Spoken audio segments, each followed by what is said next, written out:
Hello, good morning. Meet Tina. Welcome. Today is Monday, January 25th, 2021.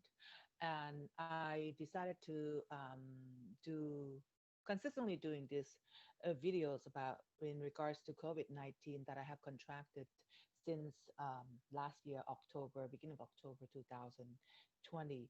And I was diagnosed as a very severe COVID bilateral pneumonia, which is both of my lungs were filled with the virus.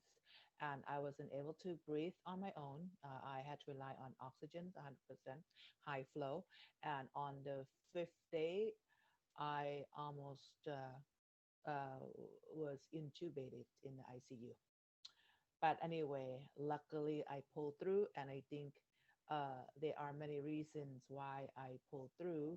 One of the reasons is that I think because I got two doses of plasma, convalescent plasma, which is the blood transfusion from another that was donated by from another COVID patient. Then I was placed on probably about three or four different antibiotics for about 2 full weeks, just like around the clock. And I was on blood thinner because I wasn't able to move at all. I was really in a critical condition. So I kind of wanted to repeat that just in case some of you may not have watched my prior videos.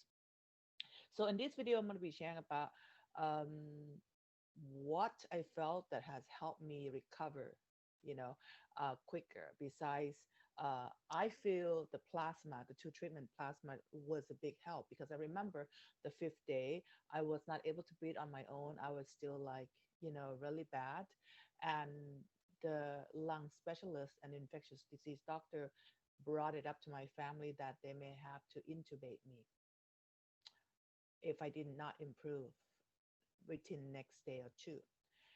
So my brother, who's a doctor, actually have requested um, to have them giving me the second plasma, which they finally approved. And after they gave me the second plasma, and they still continue giving me two type of steroid, which is Decadron and also prednisone. Yeah, it's very strong steroid because I have a lot of information. And 2 days later, I felt a little better. So, but what I felt that had helped me tremendously was being in prone position because I recall that on the I think on the fourth or fifth day, the doctor came in and told me, might be a good idea if I try to prone at least 20 hours. It will help to open up the lower lungs. It's a lower lung that was all closed up. And he told me, because, I don't know much about all this, you know, um, anatomy. I mean, I know somewhat as a massage therapist, but he told me that the lungs is in back, the organs in the back. So you don't want to lay on the back right now. You need to lay prone, which is face down on your stomach. And the condition I was at that moment, it was really, really bad. So I said to myself, I'm going to fight with this. Either I, die, or I'm going to survive better than this, healthier. So I decided to prone.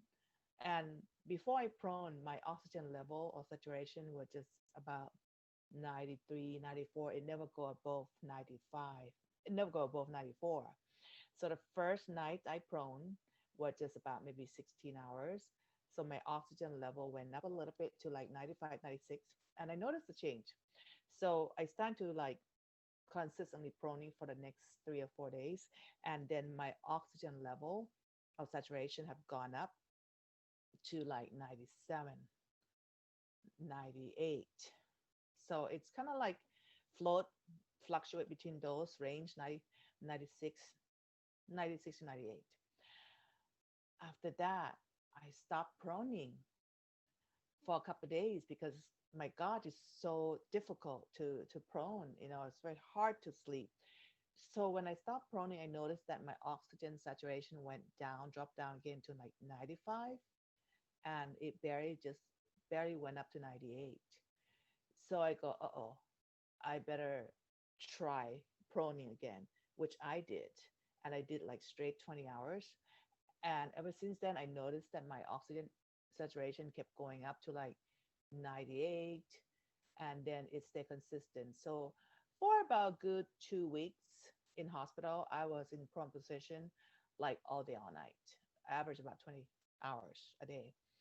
And my oxygen consistently staying up between 98 to 100. That's with oxygen help, 100% oxygen, because I wasn't able to breathe on my own. And it took about 2 weeks being on oxygen and in that saturation of 98 to 100. Then they start weaning me off from oxygen. And I felt that prone was, besides the plasma and then the steroid and antibiotics that helps to control all this virus and inflammation, the prone helps to open up the lung and hold the oxygen more. That's actually helped me heal a lot faster, because I do notice a difference. And that also happened to my brother. My own brother, he got COVID pneumonia also, and he had to bring oxygen home. He's not as bad as I was. However, his oxygen saturation never go up before above 95. So I kept telling him to prone, but he never did. Finally, I said to him, you know what? You're not going to get better if it's not going above 95, and you shouldn't be relying on oxygen, you know, artificial oxygen for too long. It's not good for your lungs. And so he started proning. And the first night when he started proning, his oxygen saturation went up to 97, 98. Second night, he did it again. It stayed up at the same level, 97, 98. So that has proven to me, that's my own experience and my own observation, that proning helps a lot to open up and hold the oxygen saturation. Now, when I was discharged, the doctor gave me two things to do. One is to use a spirometer to for me to blow and hold the air in, so it kind of help exercise my lung and strengthen my lung to be able to hold oxygen, which I have been doing that, and actually works really well. And I would recommend everyone to do it. So to strengthen your lung. Another thing that I was given by a doctor is, because since I had it so bad I couldn't breathe on my own, they gave me this inhaler. I think they were giving this to like asthma patient as well. Now, I kind of want to bring up something. My lung specialist told me, like, if I feel tight in my chest or I feel like hard to breathe, just go ahead and take a few puffs of this, which I did. However, I started to have heart palpitation. So my family doctor told me that this inhaler may give heart palpitation to some patients. And especially in my case, because, when I had it bad, for those who have it bad, COVID pneumonia, you will experience heart palpitation. I mean, that's what I assume. So if you have that, maybe you need to kind of discuss with your doctor about using this, because I used it like just one puff and I felt like my heart just beat really high. And I stopped using that, um, because I already was admitted to the hospital two more times just because my heart pulse rate so high. And that's one of the side effects or the damage that's caused by COVID pneumonia when I had it that bad. It does kind of damage, the heart, the nervous system, who knows.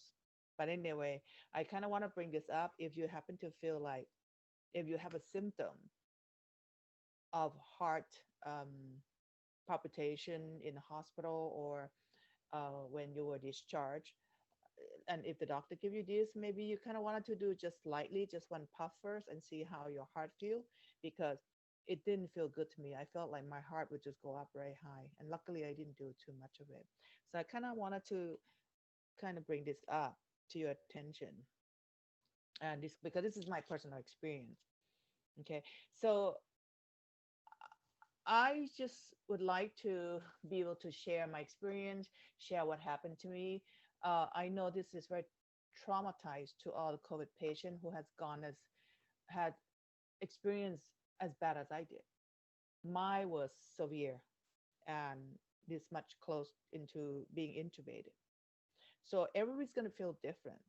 If you're in the hospital, if you didn't have it so bad, you weren't in the hospital that long, it didn't affect your heart, it didn't affect your lung as much, you didn't have infiltrates or you didn't have scarring like I do, then you probably wouldn't have all this experience. But for those who have gone as bad as I did, would probably would have similar experience as I do. I also have like anxiety, which I never had before, and a little bit PTSD because you just have that kind of fear that something could happen. Um, so anyway, I would like to just kind of share with you that if this happened to you, or someone who have this problem, someone who's in the hospital, maybe just kind of try the prone. Now remember, I'm not a doctor, I'm not here to give medical advice. Okay, this is just what works for me and what I observed that it works for me and my brother, and I have a good intention to kind of share and hopefully to help. And you may kind of share this to your loved ones, your friends. If they have experience hard time breathing, just make sure they're prone at least a straight hours, 16 hours. Don't do 1 hour stop, 1 hour stop. No, you need to do straight 16 hours to 20 hours. And notice get the pulse oximeter and notice your oxygen level. See that it's going to keep going up and it's going to stay stable. All right. So with that said, thank you for watching my video. If you have any question, you can just post a comment. If I can answer it, I would love to. You can click like to my video if you feel this is very beneficial. Subscribe if you like to follow um, my stories, because I'm going to be trying to do this as many as possible.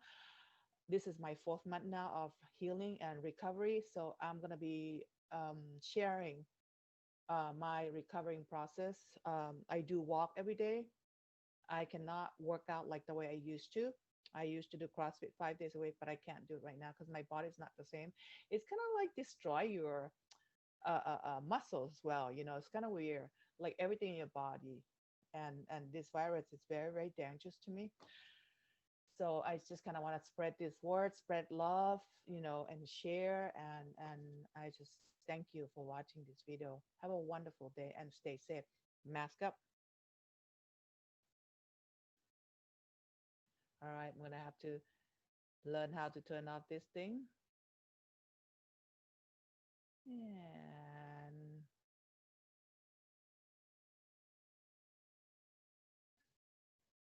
all right, this is still new to me.